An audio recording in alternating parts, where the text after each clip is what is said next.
Hi guys, I'm actually doing a data transfer, and this is from the Z Fold 6 to the Z Fold 4, and this is a pink version, um, which is the Samsung Galaxy Z Fold 6, right? And this is transferring data to the Z Fold 4. So if you see the back of these phones, you'll notice the difference with the flash, where the flashes are, and obviously the lenses. On the 6, the lenses on this side are much bigger than this one, but these are actually just covering around the lens. The lens is actually the same size. It's just that these have coverings on them. And this is pink, this one, and this is a cream color. So what I'm doing with these ones, see, even the Samsung logos are not the same. This is a Z Fold 6, this is a Z Fold 4. You can see that this one is kind of like printed inwards. That one's really flush. Right, so this is what they call a data transfer. I'm sending data from the Z Fold 6 to the Z Fold 4, and the reason for this is because obviously I want whatever's here to go here, and this is good because if you ever wanted to, if you ever had a problem with your Z Fold 6 and you needed to restore your data, all you need to do is then transfer the files from the Z Fold 4 back here. So here I've got a backup for my Z Fold 5. Yes, I don't have it anymore, but I have a backup for Z Fold 5 on this. And I have a backup for Z Fold 6, and I have a backup for Z Fold 4.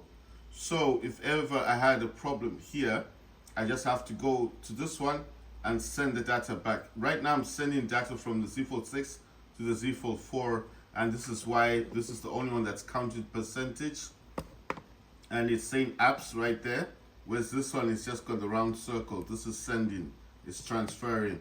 Right, so I just thought that would be interesting for you guys to see what I'm doing with my phones, and the main reason why I am actually I've made a few videos playing games on my Steam Deck.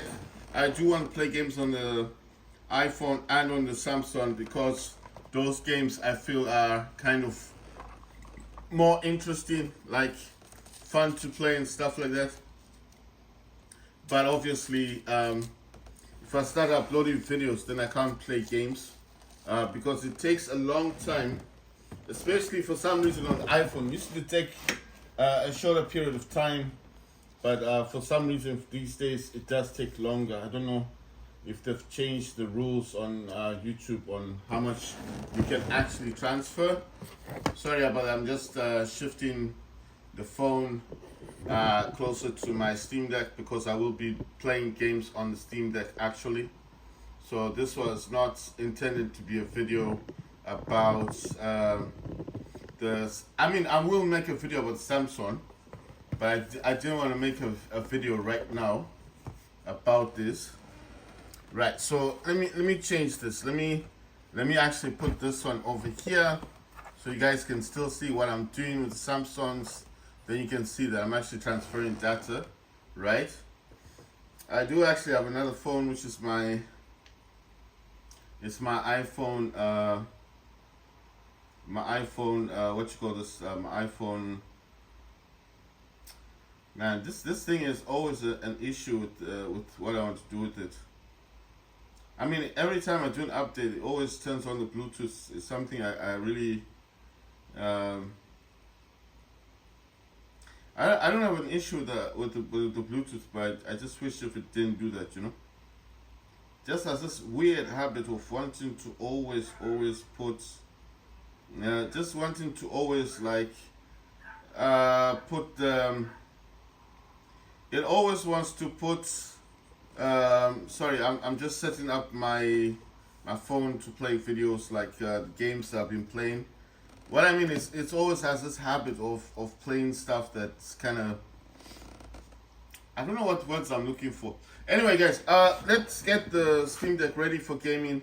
Right, so my Steam Deck, yes, I always restart the Steam Deck whenever I want to play games.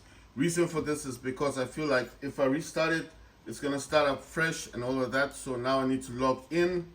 Gonna log in and get into the system. Right, so these are just programs. That's mini tool Shadow Maker. I think it's a backup tool. This is a phone link. Don't need that running. This is DualSense X. This is actually a. It's like DS for Windows. It does the same thing. I think I showed you guys last time. So this is actually a program. You can see there that this is PS5 DualSense X. I actually don't like to turn this off. I like to have this running in the background. I usually, like I said, I usually don't turn those off. I've got X input, that's the same thing as DS for Windows, and I've got DualSense X, that's the same as DS for Windows, but this is very similar to DSX. Right, the phone link thing, I'm going to shut that down, and of course MSI Afterburn, I'm going to close that one as well. The ones I'm not going to shut down is River Turner's Statistics Server. Oh, it's a long name. Right, so that RTSS, I don't turn that off because I need it to run with this other program called the Power Plant for AMD. I'm also going to open up AMD Power, I think AMD software, which is the Adrenaline Edition. I'm going to make this bigger. It says that Call of Duty 3 Modern Warfare did get, I'll try and let me zoom in. Sorry guys. Let me zoom in to the iPhone there. Let's see. Let me just zoom in to the iPhone. Sorry, I don't know why I'm saying to the iPhone. Let me zoom in to the Steam Deck so I can show you guys what it actually states in terms of FPS. So in terms of FPS, Call of Duty 3 Modern Warfare gets 56.1 FPS. Fallout 84, which does play on extreme graphics, gets 34.4 FPS. But if you do play it with the super resolution thingy, if you don't play it on extreme graphics and choose the super resolution, it will give you 60 FPS. I'll try and play it today on the super resolution one and not choose extreme graphics, and you'll see the difference. Instead of getting 34.4, because this is on extreme, that's like ultra for Call of Duty. So when I say extreme, I'm talking about ultra. It's like the highest graphics setting. So if I do play it with the other one, which is the super resolution technology, you will see that Fallout 84 does get at least it does get about 60 FPS. It will get that. It says War Robots Frontiers is 34.4, and War Robots, obviously, if I find War Robots in here, War Robots will actually give out. Let me just find War Robots. War Robots is about 28 FPS. I know it. I know it by now. It's 28.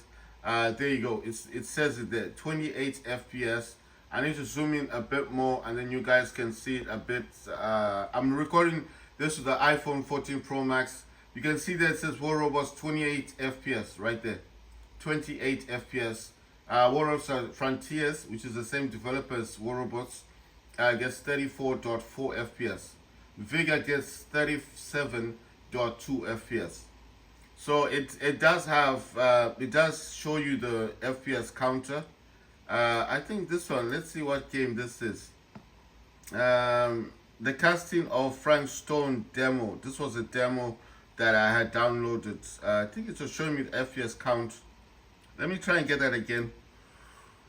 The casting of Frank Stone, you can see it for yourself. It says 55.7 FPS. It's got FPS counters in here. I'm just looking at the games. I think I didn't go far with that game because I couldn't zoom into it properly. I just want to see if my settings are all good. I told you I use Radeon Chill and Radeon Image Sharpening. I'm just in here. I'm just wanting to check and see what I've got on here and see if everything is okay. You know, I used to have this one on. I'm gonna turn this off because I'm just thinking the vertical sync off unless application specifies. I used to have that on the on section, but I'm just thinking maybe it's better to have that off because it can impact gaming slightly. Not a lot, but just a bit. So at least you guys can see what it's saying about Call of Duty. It says 56.1 FPS. But remember, this is played on the minimum, which is the lowest graphics settings on Call of Duty. So that's saying 56.1 FPS for Call of Duty 3 Modern Warfare on LCD Steam Deck.